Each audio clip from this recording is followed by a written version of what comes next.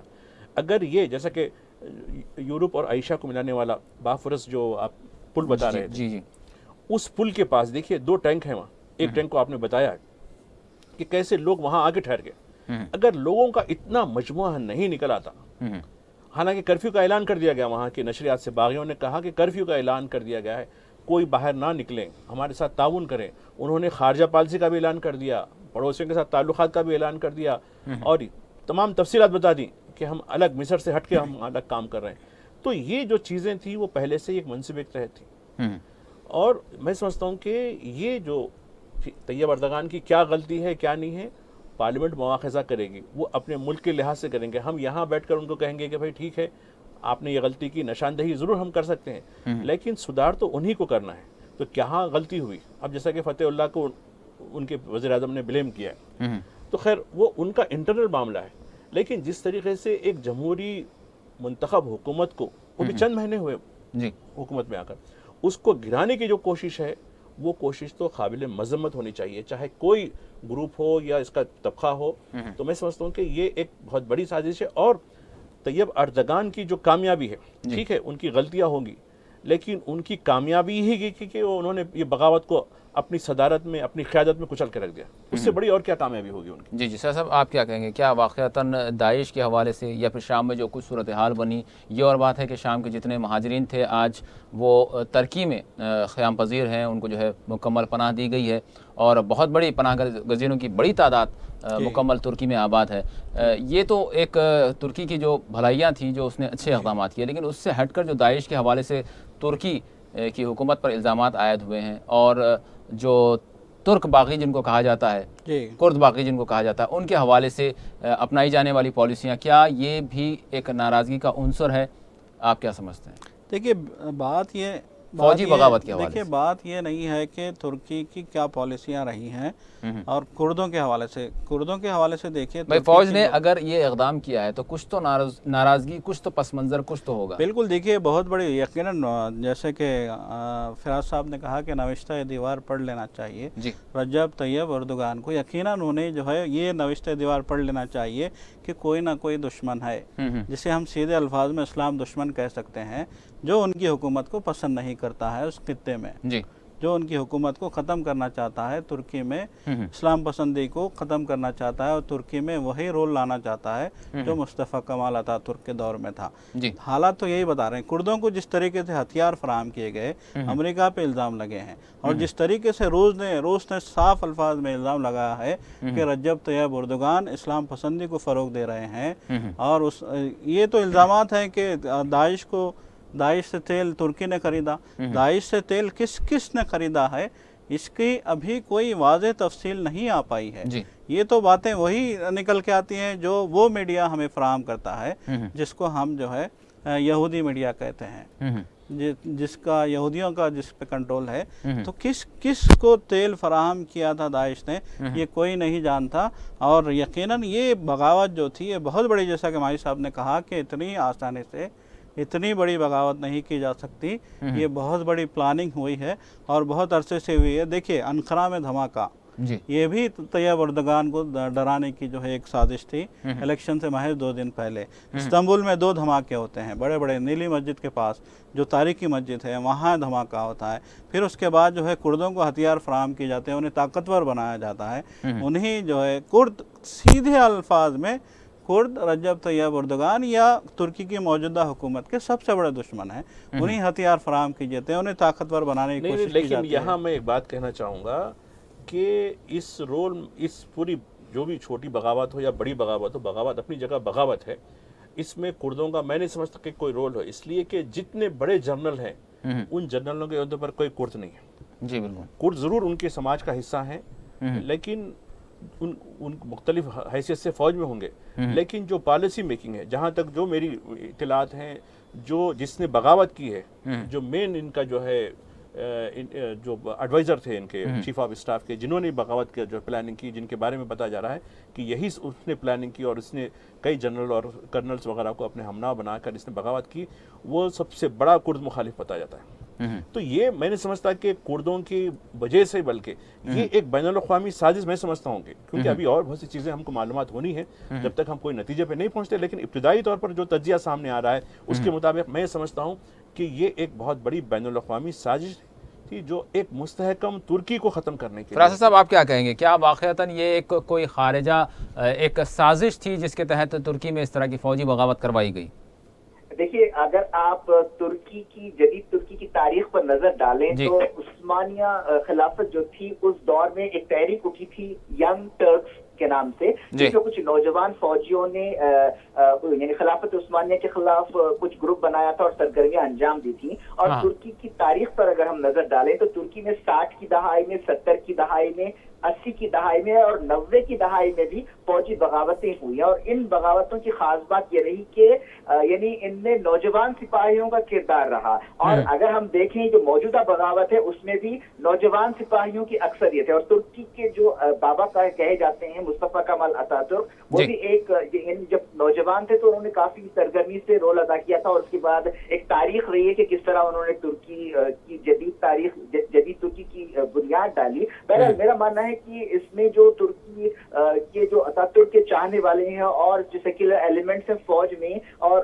یعنی اس وراثت کو آگے بڑھاتے ہوئے ایک داخلی معاملہ، میں اس میں کسی بیرونی سازش وغیرہ کے حوالے سے نہیں دیکھتا۔ اور جیسا کہ ابھی یعنی اردوغان صاحب کے بارے میں آپ لوگ کہہ رہے تھے، میں سمجھتا ہوں کہ اتاتürk کا جب ذکر آگے آئے تو اتاتürk نے جب جدید ترکی کی بنیاد ڈالی اور تمام ہنگاموں پر قابو پا لیا اور اس کے بعد ملک کی تعمیر شروع کی، تو انہوں نے جو خارجہ پالیسی کا جو بنیادی ایلیمنٹ یا موٹو تھا ان کا، وہ یہ تھا کہ پیس ان ترکی and peace in the world. لیکن میں سمجھتا ہوں کہ اردوغان صاحب اسے بالکل الٹ جا رہے ہیں، ان کی پالیسیوں کی وجہ سے نہ ترکی میں امن ہے نہ دنیا میں امن ہے، میں سمجھتا ہوں۔ جی مائی صاحب کیا کہیں گے؟ ہاں دیکھیے، یہاں میں ایک بات کرنا چاہتا ہوں، یقیناً ترکی میں کئی مرتبہ فوجی بغاوتیں ہوئیں، اور کب ہوئی ہیں پوری بغاوتیں، اور جو 90 کے دہے کی تھی وہ اربکان، شاید میں سمجھتا ہوں کہ نام پورا یاد نہیں ہے، اربکان نام تھا۔ ہاں یہ اربکان جو تھا ان کے دور میں ہوئی تھی، اور ان تمام دور میں جو ڈیسیشن میکنگ ہوتی تھی، یعنی اقتدار میں فوج شامل ہوتی تھی۔ لیکن دیکھیے، جو ترمیمات جب یہ وزیر اعظم بنے اور طیب اردگان، انہوں نے دو چیزوں کی بڑی وہ کی، ایک تو عدلیہ کا جو دخل تھا پاور کوریڈور میں، اس کو الگ کر دیا، کہا کہ آپ انصاف رسانی سے آپ کیجئے، آپ کو یہ ہمارے پالیسی کے فیصلوں میں، سیاسی فیصلوں میں دخل اندازی کی گنجائش نہیں ہے۔ اس پر کافی بحث ہوئی، بلکہ ان کی مخالفت میں تو بہت کچھ ہوا، اور عدلیہ کی جانب سے بہت مخالفت کی گئی ان کی، لیکن انہوں نے کسی بھی طریقے سے، اس وقت جو وزیر اعظم تھے، ان کے طاقتور وزیر اعظم تھے، انہوں نے یہ منظور کروا لیا۔ دوسرا جو کام انہوں نے کیا وہ فوج کو سیاست سے الگ کر دیا، ورنہ ابھی تک جو اربگان کی دور تھی، جب تک بھی فوج کا ایک نمائندہ کیبنٹ میٹنگ ہوتا تھا، انہوں نے وہ روایت کو ختم کر دیا کہ نہیں، آپ بیرک میں رہیے، یہاں آنے کی ضرورت نہیں ہے آپ پاور کوریڈور میں۔ تب فوج نے کافی مخالفت کی، اور آپ کو یاد ہوگا کہ انہوں نے اپنی بیوی کو ایک ایسا فنکشن تھا، سرکاری فنکشن تھا، وہ اپنی بیوی کو اسکارف کے ساتھ لے کے گئے۔ جو پہلی مرتبہ جو منظر عام پر ان کی بیوی جب آئی، اسکارف پر آئی، تو آرمی کا جنرل وہاں سے اٹھ کے چلے گیا، کہا کہ یہ پروٹوکول کے خلاف ہے، عورت کھلے بال آنا چاہیے۔ اس کے بعد سے جو تنازع، تو میں سمجھتا ہوں کہ فوج میں لوگ ہیں کہ وہ اقتدار کی چاہ لگی ہوئی ہے۔ جی سر صاحب، آپ کیا کہیں گے؟ کیا اسلام پسندی اور آزادانہ جو خیالات رکھتے ہیں، اس کا ایک ٹکراؤ ہم دیکھ رہے ہیں ترکی میں؟ بالکل ہو رہا ہے ٹکراؤ۔ دیکھیے 2011 میں بھی جو ہے اس طرح کی صورتحال پیدا ہوئی تھی، اور اس صورتحال کے بعد رجب طیب اردگان جب وزیر اعظم ہوا کرتے تھے، انہوں نے 200 فوجی افسروں کو جو ہے سزا دی تھی، انہیں قید خانوں میں ڈال دیا گیا تھا مختلف معاملات میں۔ تو اس وقت تینوں فوج کے تینوں سربراہوں نے احتجاجاً استعفیٰ دیا تھا، بری سربراہ نے بھی، بحری سربراہ نے بھی، اور فضائی سربراہ نے بھی، تینوں شعبوں کے سربراہوں نے ایک ساتھ استعفیٰ دیا تھا رجب طیب اردگان کے اس اقدام پہ۔ تو یقیناً وہاں پہ جو ہے قدامت پسندوں اور جو ماڈریٹس ہیں ان کے بیچ میں جو ہے ٹکراؤ کا ماحول ہے جو آج تک بھی جاری ہے، جس کی جہاں تک میرا خیال ہے جس کی ایک بنیادی وجہ یہی ہے کہ دیکھیں ترکی ایک دور سے دو بڑے دور ترکی میں گزرے ہیں. ایک خلافت عثمانیہ جسے ہم فراموش نہیں کر سکتے، جسے ایک سنہرا دور کہا جاتا ہے. پھر اس کے بعد مصطفیٰ کمال اتاتürk کا دور آتا ہے جس کو ماڈرن ترکی کی حیثیت سے جو ہے دنیا دیکھتی ہے.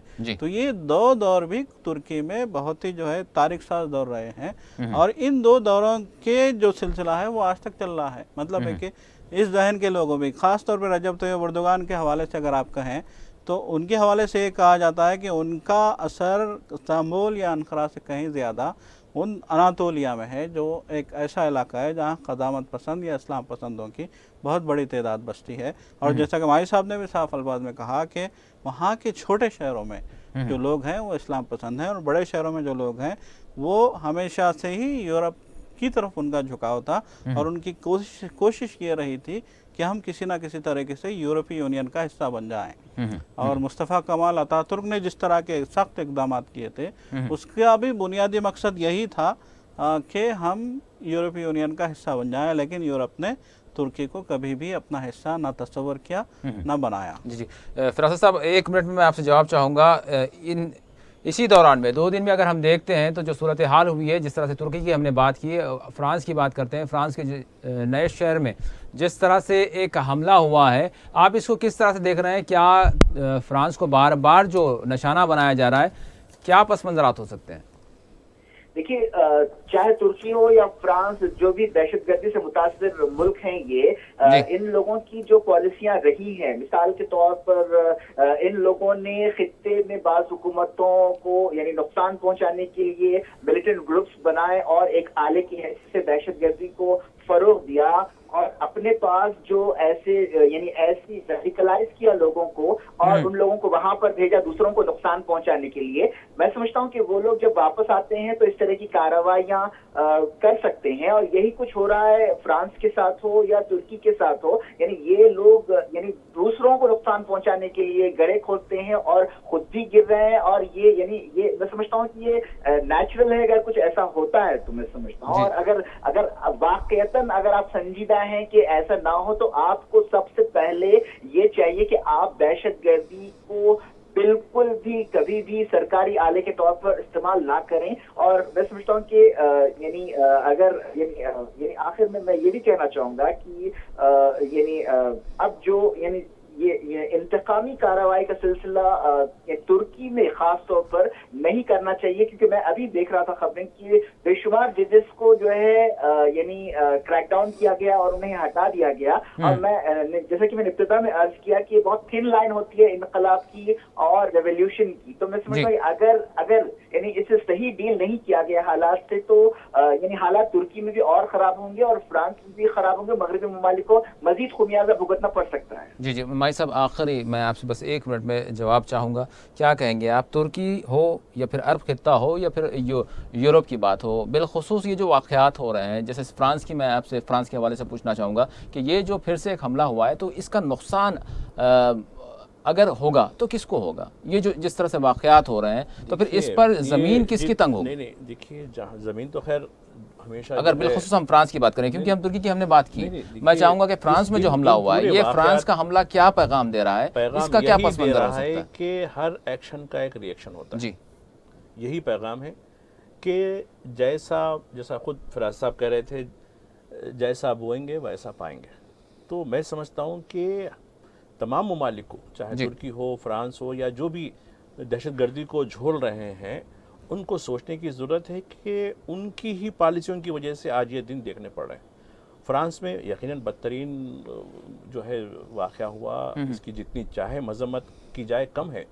لیکن ہم پلٹ کے جب دیکھتے ہیں کہ شام کے کتنے لوگ سمندر کی نظر ہو رہے ہیں، صحرا کی نظر ہو رہے ہیں، کتنے بچے بلک بلک کر مر رہے ہیں، کیا ہم ان کی مذمت کے لیے اتنا ہی ہمارے پاس شدت کے ساتھ جذبات ہیں؟ ہمارے عراق میں کتنے لوگ ہر دن مر رہے ہیں، ایک دن میں کتنے لوگ مر رہے ہیں، کیا ہمارا میڈیا اور ہم اس کو اتنی ہی شدت کے ساتھ اس کی مخالفت کر رہے ہیں؟ تو یہ جو عوامل ہیں، عمل در عمل، یہی اس کا جو ہے اس کی وجہ ہے. جب تک یہ تشدد کوئی مسئلے کا حل نہیں ہو سکتا. جی تو ایک اچھی پرامن دنیا کو بنانے کے لیے پہلے ہم اپنے ذہن کو صاف کرنے کی ضرورت ہے. یعنی تعصب والے ذہن کے ذریعے، انتقامی ذہن کے ذریعے کوئی کام ہم آگے نہیں بڑھ سکتے. اور میں سمجھتا ہوں کہ یہ ایک بہت بڑا سبق ہے ساری دنیا کے لیے، چاہے وہ فرانس کا واقعہ ہو یا ترکی کا واقعہ ہو. تشدد کا جو کھیل کھیلا گیا اسی کھیل کے تحت اس کو بھی جو ہے انوالو ہونا پڑتا اور خود اپنی جان گنوانی پڑتی ہے. لیکن ان تمام واقعات میں جو پیسے جا رہے ہیں وہ عام انسان پیسا جا رہا ہے، جس سے اسے کوئی لینا دینا نہیں ان پالیسیوں سے. تو میں سمجھتا ہوں کہ کم از کم انسانیت کی بقا کے لیے اب یہ جو خون کا کھیل ہے اس کو روکا جائے. بہت بہت شکریہ ماجد صاحب، سجاد صاحب اور شجیع اللہ فراست صاحب. میں تینوں مہمانوں کا شکریہ ادا کرتا ہوں. یقیناً ناظرین، جس طرح سے ہم نے ترکی کی بات کی، ترکی میں ایک بڑی تبدیلی رونما ہونے والی تھی. یقیناً جس طرح سے وہاں فوجی بغاوت ہوئی تو کچھ عجب نہ تھا کہ یہاں پر ایک نیا سیاسی ایک تبدل سامنے آتا اور پھر ترکی بھی ایک عدم سیاسی استحکام کی نظر ہو جاتا. لیکن اللہ نے کرم کیا اور کچھ ایسا ہوا کہ یہاں کی بگڑتی صورتحال اور یہاں کا بگڑتا نقشہ استحکام کو پہنچا اور اس کو بچا لیا گیا. اسی طرح سے ہم نے بات کی فرانس کے حوالے سے بھی. فرانس میں جو حملہ ہوا یقیناً مذمت کے قابل ہے، لیکن مغربی دنیا کو یہ دیکھنا ہوگا کہ کہاں کوتاہی ہو رہی ہے، کہاں کمی ہو رہی ہے اور دہشت گردی کا کس طرح سے اس کا دفاع کیا جانا چاہیے اور اس کو تعصب سے ہٹ کر اس کا دفاع کرنے کے لیے اقدامات کی آج ضرورت ہے. اسی کے ساتھ ہمارا خصوصی پروگرام مباحثہ اختتام کو پہنچتا ہے. اللہ حافظ.